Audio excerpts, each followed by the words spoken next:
الرجيم بسم الله الرحمن الرحيم إذ أنتم بالعدوة الدنيا وهم بالعدوة القصوى والركب أسفل منكم ولو تواعدتم لاختلفتم في الميعاد ولكن ليقضي الله أمرا كان مفعولا ليهلك من هلك عن بينة ويحيى من حي عن بينة وإن الله لسميع عليم إذ يريكهم الله في منامك قليلا ولو أراكهم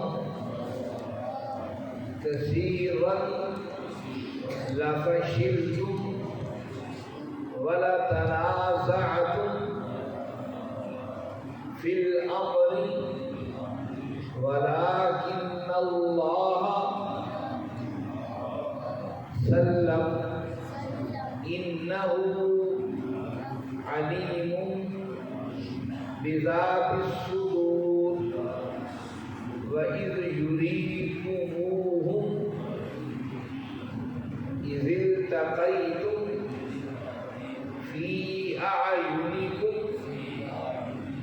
قليلا ويقللكم في أعينهم ليقضي الله أمرا كان مفعولا وإلى الله ترجع الأمور يا أيها الذين آمنوا إذا لقيتم فئة فاثبتوا واذكروا الله كثيرا لعلكم تفلحون. صدق اللہ. عزیز ساتھیوں، تمام حمد و ثنا، تعریف و توصیف اس رحیم و کریم رب کے لیے جس کا رحم اور کرم حد سے وسیع. اس کے بعد لاکھوں کروڑوں درود و سلام اس نبی مہرباں پر جنہوں نے اللہ رب العزت سے حق کو پا کر ہم تک حق پہنچانے کا حق ادا کیا. عزیز ساتھیوں، 10واں پارہ ہے، سورہ انفال ہے، اور سورہ انفال کی ہم نے 41 آیات پڑھی ہیں. گزشتہ آیات بینہ میں ہم یہ پڑھ آئے ہیں اور سن آئے ہیں کہ مال غنیمت کی تقسیم کیسے کی جائے. آپ کو یاد ہوگا کہ 40 آیات پہلے جب یہ سورت کا آغاز ہو رہا تھا، اسی بات سے آغاز ہو رہا تھا، یسألونک عن الانفال. اے میرے محبوب صلی اللہ علیہ وسلم، آپ سے یہ مال غنیمت کی تقسیم کے بارے میں پوچھ رہے ہیں کیسے تقسیم کی جائے. 40 آیات کے بعد اس سوال کا جواب دیا جا رہا ہے. ان 40 آیات کے اندر اس امت کو ایمان، تنظیم، اتحاد کا درس دیا گیا. پھر میدان بدر کے اندر تازدار کے اندر جو واقعات ہوئے ان کی تفصیلی تذکرہ کرنے کے بعد 41ویں آیت میں بتایا کہ دیکھو جو مال غنیمت ہے ٹوٹل اکٹھا کر کے اس کا 5واں حصہ نکالا جائے گا. جو 5واں حصہ ہوگا وہ اللہ اور اس کے رسول کا ہے، یتیم اور مساکین کا ہے، نبی کریم صلی اللہ علیہ وسلم کی ذاتی جو آپ کے رشتے دار عزیز و قریب کا ہے. گویا کہ بتایا گیا کہ 5واں حصہ بیت المال کے اندر داخل ہو. بیت المال کسی بھی ریاست اور کسی بھی حکومت کا وہ عام حصہ ہوتا ہے جس سے وہ اپنے ملک اور ریاست کی ضروریات پر خرچ کرتی ہے، اسے بیت المال کہا جاتا ہے۔ اگرچہ ہمارے حکمرانوں نے بھی بیت المال کا شعبہ ہمارے ملک کے اندر کھولا ہوا ہے، لیکن اصل بیت المال جو ہے وہ کیا ہے، وہ اسلامی ریاست کے کا اہم حصہ ہوتا ہے۔ پانچواں حصہ جو ہوگا وہ بیت المال کے اندر داخل کیا جائے گا، اور باقی کا جو حصہ ہے وہ تقسیم کیا جائے گا برابری کی بنیاد پر جو میدان کارزار میں شریک رہے، اور اس کی تفصیلات ہمیں حدیث کے اندر ملتی ہیں۔ جو سوار ہے اسے دگنا حصہ ملے گا، جو پیدل ہے اسے سنگل حصہ ملے گا، کیونکہ جو پیدل ہے وہ خود اپنی جان لے کر آیا ہے لڑنے کے لیے، جو سوار ہے اس کو اس کا حصہ بھی ملے گا، اور اس کی سواری کے اخراجات جو اس کا گھوڑا تھا یا جدید دور میں اس کے پاس جو سواری ہے اس کا حصہ بھی اسے دیا جائے گا۔ یہ تھی تقسیم، اور ساتھ ہی فرمایا کہ اہل ایمان پھر دوبارہ اشارہ کیا اسی پہلے آیت نمبر 41 کے اندر، ذرا وہ دن کو یاد کرو میدان بدر کا، وہ یوم الفرقان فیصلے کا دن تھا، حق و باطل کا معرکہ تھا، وہ جب دونوں فریق، دونوں جماعتیں حق پر کی باطل پر جب آپس میں مد مقابل آئے۔ آج کا سبق آیت نمبر 42 سے شروع ہوتا دیکھیں، اس میں اللہ رب العزت نے کیا باتیں بتائی ہیں۔ فرمایا اعوذ باللہ من الشیطان الرجیم اذ انتم بالعدوۃ الدنیا، اذ وقت یاد کیجیے، انتم جب تم بالعدوۃ الدنیا ایک قریبی کنارے پر تھے، وہم بالعدوۃ القصویٰ اور دوسرے جو تھے وہ دور کے کنارے پر تھے، والرکب اور قافلہ اسفل منکم تم سے نیچے تھا، ولو تباعدتم اگر تم باہم وعدہ کرتے، لاختلفتم تم میں اختلاف ہو جاتا، فی المیعاد وقت مقررہ پر، ولیکن لیقضی اللہ امرا، ولیکن لیقضی اللہ، اللہ نے فیصلہ کر دیا تھا، امرا ایک معاملے کا، کان مفعولا وہ ہو کر رہنا تھا، لیہلک من ہلک تاکہ جو ہلاک ہو، من ہلاک جو بھی ہلاک ہو، عن بینۃ پوری روشنی کے اندر، وَيَحْيَا اور جو زندہ رہے، من حیا جو بھی زندہ رہے، عن بینۃ پوری روشنی کے اندر، وَإِنَّ اللَّهَ اور بے شک اللہ السمیع العلیم یقیناً سننے اور جاننے والے ہیں۔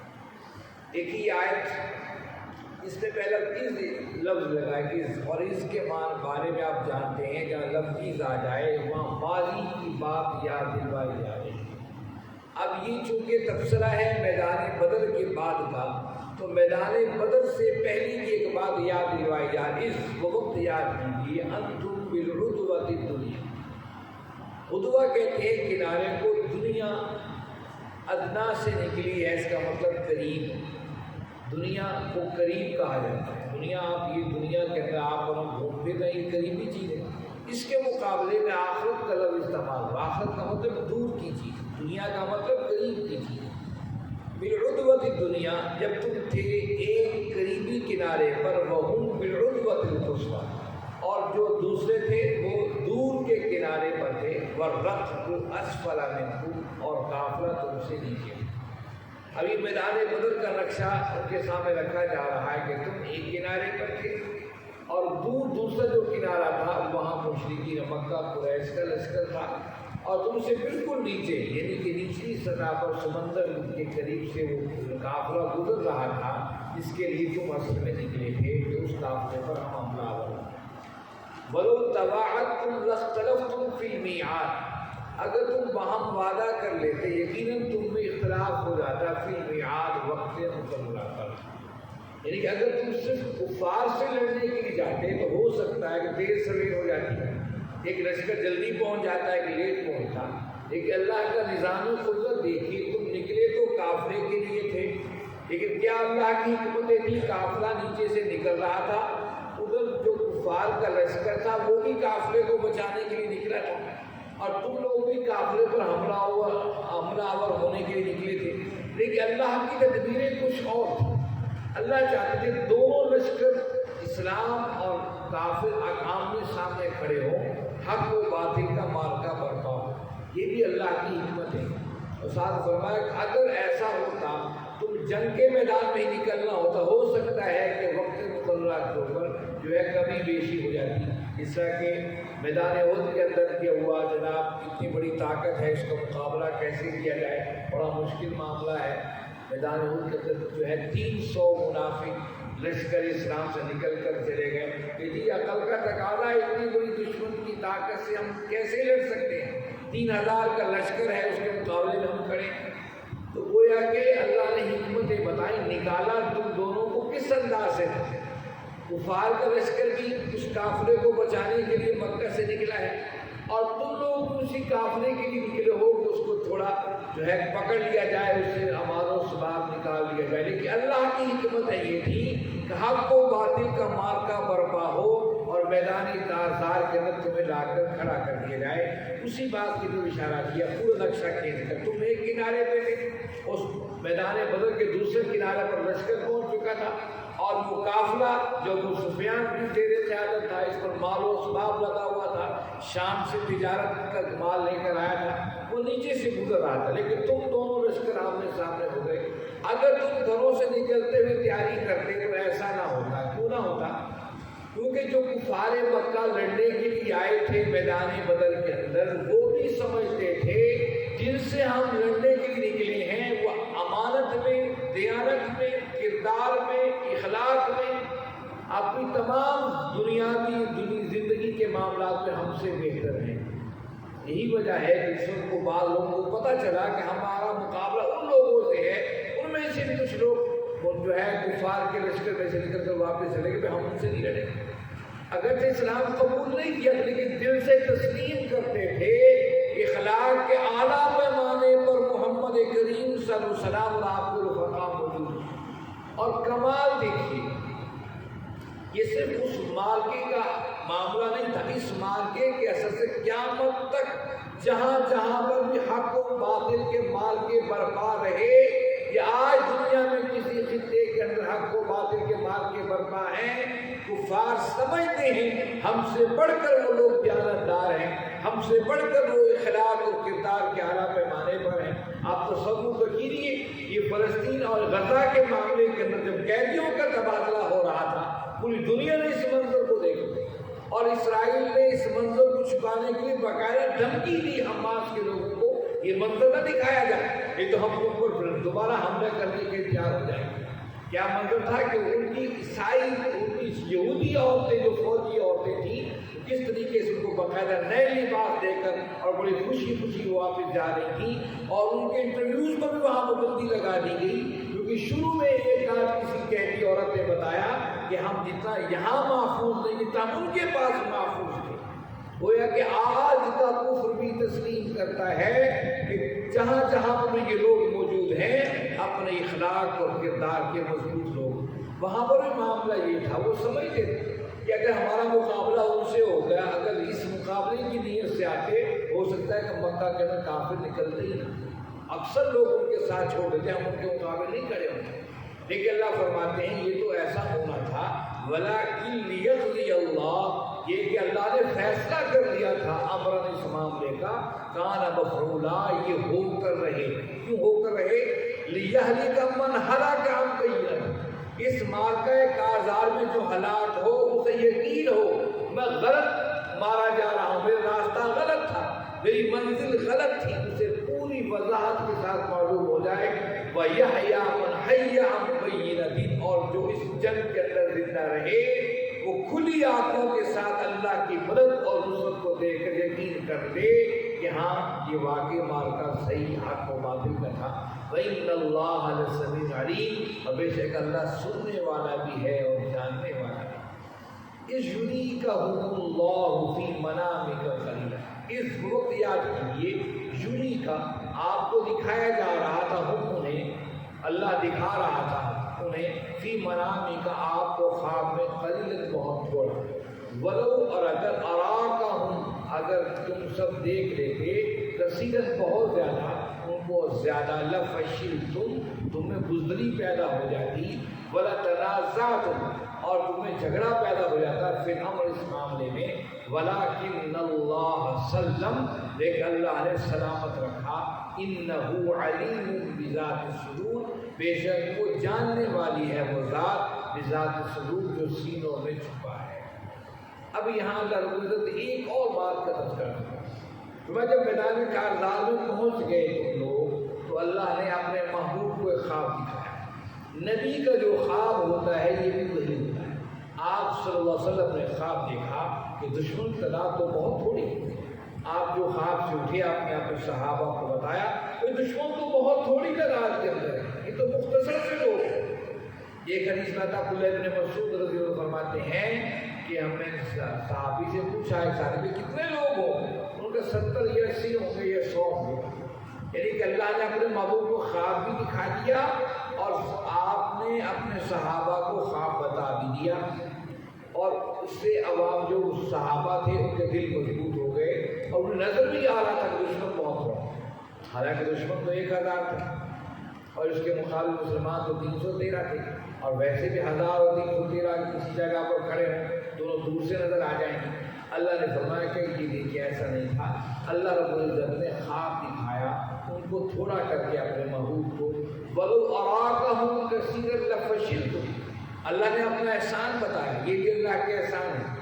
گویا کہ میدان کارزار میں دشمن سے مقابلے پر اللہ کی رحمتیں اسی طریقے سے اترا کرتی ہیں، ورنہ اگر تم انہیں زیادہ دیکھتے لفشلتم، تم میں بزدلی پیدا ہو جاتی، تمہیں جھگڑا پیدا شروع ہو جاتا اس معاملے میں۔ ولیکن اللہ سلم، لیکن اللہ نے تمہیں سلامتی کے ساتھ رکھا۔ یہ سلامتی کیا ہے؟ فطرتی طور پر ایک پہلوان کے کھاڑی میں بندہ اترا ہے، کھاڑی کے اندر دشمن سے پہلوان سے مقابلہ کرنے کے لیے وہ کمزور سا پتلا سا ہو اور مد مقابل بڑا جسہ اور قوت والا ہو تو بندہ خود ہمت ہار جاتا ہے، اس سے میں کیسے لڑوں؟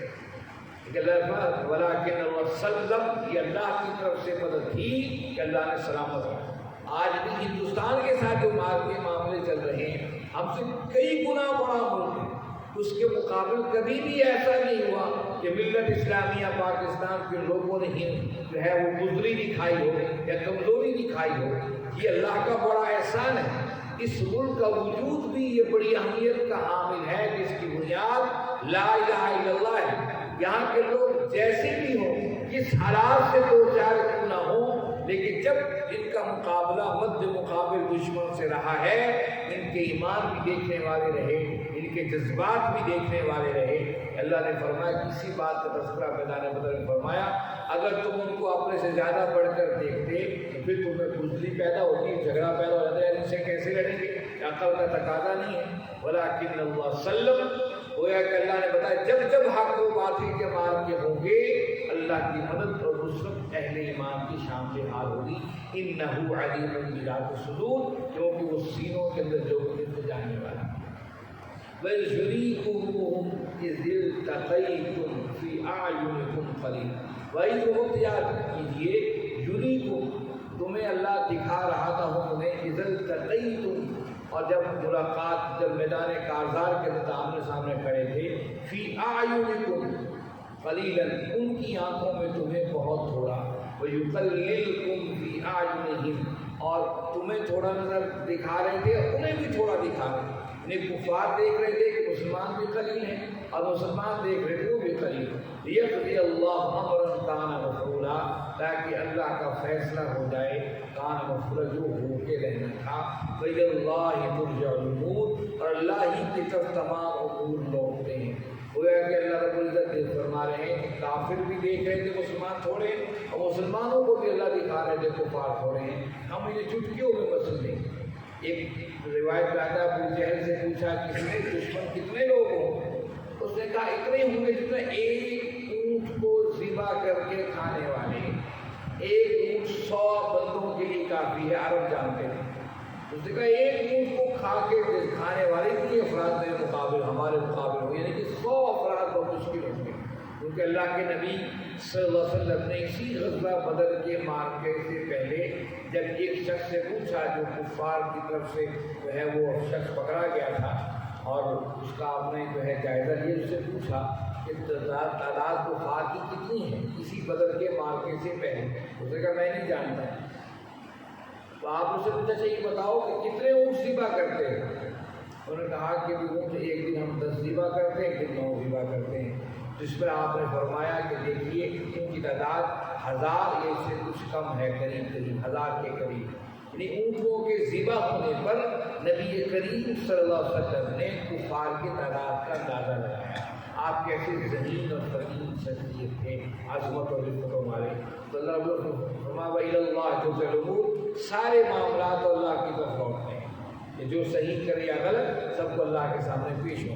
یا ایھا الذین آمنوا، اہل ایمان، اذا لقیتم، جب تمہارا مقابلہ ہو، فئۃ کسی لشکر سے، فاثبتوا، بس تم ثابت قدم رہو، واذکروا اللہ، اللہ کو یاد کرو، کثیرا بہت زیادہ، لعلکم، تاکہ تم تفلحون، کامیاب ہو جاؤ۔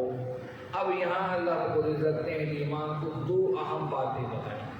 اب یہ چونکہ مارکہ بدر پہلا مارکہ تھا اور اس کے بعد کا تسلسل قیامت تک اس جہاد کا جاری رہنا تھا، کیونکہ اللہ کے نبی صلی اللہ علیہ وسلم نے فرمایا الجہاد ماضٍ الی یوم القیامہ، یہ قیامت تک جہاد جاری رہے گا، نہ کسی عادل حکمران کا عدل اسے روک سکے گا، نہ کسی ظالم حکمران کا ظلم اس جہاد کو روک سکے گا۔ اسی وقت کا تقاضا تھا قیامت تک کے لیے اس حق پر لڑنے والی جماعت کو کچھ نصیحتیں کر دی جائیں۔ یا اہل ایمان، وہ لوگوں جنہوں اللہ کو رب اور میرے محبوب نبی کریم صلی اللہ علیہ وسلم کو زندگی کا راہبر و رہنما مان لیا ہے۔ آمنو کا مطلب آپ جان کے مان لیا۔ اذا لقیتم، جب بھی تمہارا مقابلہ ہو، فئۃ، کسی بھی لشکر سے، دشمن کے لشکر سے، فاثبتوا، بس پہلا کام تمہیں ثابت قدم رہنا ہے، دلوں کو بھی مضبوط رکھنا ہے، قدموں کو مضبوط رکھنا ہے، یہ پہلا سبق ہے۔ اگر بزدلی پیدا ہوگی تو پھر لڑا نہیں ہے۔ اسی لیے اہل ایمان جب لڑتا ہے شہادت کی جستجو میں لڑتا ہے، یہ زندہ رہے تو بھی کامیاب اور اگر شہید ہو جائے تو بھی کامیاب۔ زندہ ہے تو غازی ہے، مر جائے تو شہید ہے۔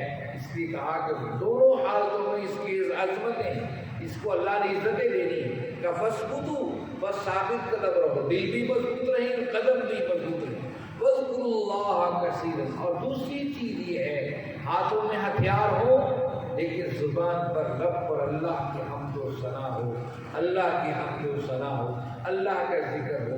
آپ دیکھ لیجیے جب بھی حق و باطل کے مارکے ہوئے ہیں، کفار ہمیشہ عیاشیوں کے اندر مصروف رہے اور بندہ مومن اللہ کی تکبیروں کے ساتھ لڑا۔